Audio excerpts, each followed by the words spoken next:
Hi guys, this is IceMayne. Last night 343 released another update in regards to Halo Infinite, filled with juicy new snippets and screenshots, so let's jump straight in and break down what they told us. So far in the previous videos I've uploaded, we've covered the graphical improvements they made since last summer's campaign gameplay footage, discussed the new equipment, weaponry and player customization, and spoke about the exciting new sandbox we can come to expect. Today we're going to be running through Zeta Halo, the new and expansive world, or should I say ring, which is where the campaign will predominantly be set. There is quite a rich backstory in regards to Zeta Halo, also known as Installation 7. Now, without going too deep into the lore here, I'll fill you in on why this is important. As a majority of fans know, there are 7 Halo rings. Installation 7 is the only surviving ring from the original array of 12, not one of the smaller ones created on the Ark that we know like the other 6. Only scientists actually consider 7 to be the most mysterious Halo of all. Now, each ring was a preservation of sort to a species. Installation 7 was primarily dedicated to humans, being home to various species and subspecies of the human genus, alongside numerous fauna and flora. The humans living on the installation identified themselves as Tudasia, meaning the people or people from here. Now, in the beginning, these humans were allowed to build their own societies and were mostly left undisturbed by the Forerunners.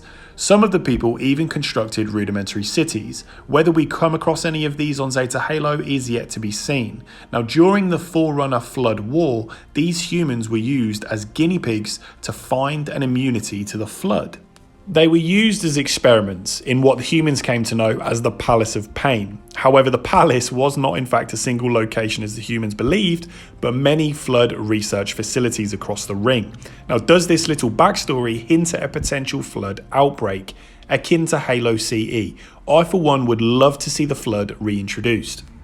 The reason I think the Flood is a real possibility is throughout 343's update they continuously mention legacy and simplicity, being the 2 main building blocks for Halo Infinite. They want players to experience a game they remember fondly, a la Halo CE, and want to steer away from the noisy designs and details which were heavily featured in Halo 5. Now, Infinite is going to be, in their words, a spiritual reboot.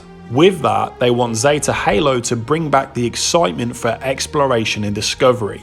I remember my first time landing on a Halo ring like it was yesterday, and there are very few gaming experiences like it. They definitively want this to be the most open and adventure-filled Halo ever created. One key thing they mentioned in terms of gameplay is they want players to have freedom to choose. For example, banished installations and strongholds featured on Zeta Halo and how to approach them. If you want to go gun-ho through the front door in a fully loaded Warthog and light up the joint, you can. If you want to go scout from the exterior and sneak your way in through the ceiling or a subterranean entrance, you can. You want to grapple hook to a sniper tower and begin picking enemies off from a vantage point? You can. They really want to give players the ability to approach situations in their own unique way. This should promise for some enjoyable gameplay, especially when playing with friends. As a player, I like to figure out the best way to approach a situation. Now, I typically opt for the stealth route, but my best way might be completely different to yours. I have friends that opt for the guns blazing 99% of the time and just charge in the place. This doesn't always end well, but that is obviously the enjoyment they want to bring back to Halo. Another thing they explained was their new time of day lighting system to set the mood. Now, coming across a Forerunner obelisk during the day may feel peaceful and serene, whereas at night it might feel more ominous and threatening. They really want Zeta to feel like a living environment. One interesting snippet I did catch though was you're able to carry 3 pieces of equipment that you can swap between at any time. Now, until we know all the equipment, it is a guessing game, but I for one think it's a great idea being able to carry multiple pieces, especially when you can think of some of the cool stuff you might be able to pull off linking them all together.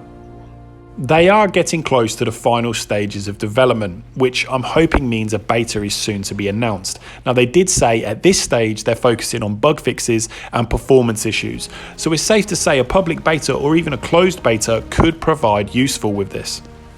Next month's 343 update has promised to shed light on their audio team, which will be pretty cool. And then in April, we can expect to hear from their PC team, who discuss more of what's to come this fall. Now that's all today, guys. If you enjoyed the video, please hit them like and subscribe buttons. And as always, stay frosty.